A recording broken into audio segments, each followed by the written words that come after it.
நாட்டில் எரிபொருள் கையிருப்பு இருப்பதாக அரசாங்கம் தெரிவித்திருந்த போதிலும் திடீரென எரிபொருள் விலையை அதிகரிக்க வேண்டிய அவசியம் குறித்து அமைச்சரவை தீர்மானங்களை அறிவிக்கும் ஊடகவியலாளர் சந்திப்பில் அமைச்சர் நலிந்த ஜெயதிச தெளிவுபடுத்தினார்.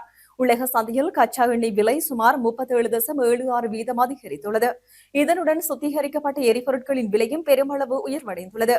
குறிப்பாக auto diesel 99.99%, super diesel 99.6%, petrol 5% விலை அதிகரித்துள்ளதாக அமைச்சர் குறிப்பிட்டார். கடந்த சில நாட்களில் எரிபொருள் நுகர்வு வழமைக்கு மாறாக அதிகரித்துள்ளது. பொதுவாக ஒரு நாளைக்கு சுமார் 4000 மெட்ரிக் டன் டீசல் நுகரப்படும் நிலையில் கடந்த மார்ச் 1 முதல் 9 வரையிலான காலப்பகுதியில் மாத்திரம் மேலதிகமாக 23,000 மெட்ரிக் டன் டீசலும் 13,000 மெட்ரிக் டன் பெட்ரோலும் நுகரப்பட்டுள்ளது.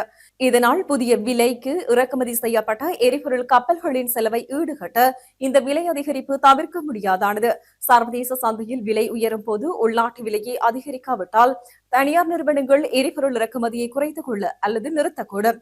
இது நாட்டின் எரிபொருள் விநியோகத்தில் பாரிய நெருக்கடியை ஏற்படுத்தும் என அமைச்சர் நலிந்த ஜெயதிச சுட்டிக்காட்டினார்.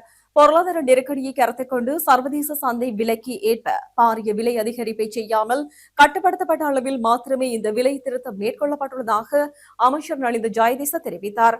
இந்த செய்திகள் சார்ந்த மேலதிக விடயங்களை அறிந்து கொள்வதற்கு டிஸ்கிரிப்ஷனில் உள்ள லிங்கை கிளிக் செய்யவும். நன்றி.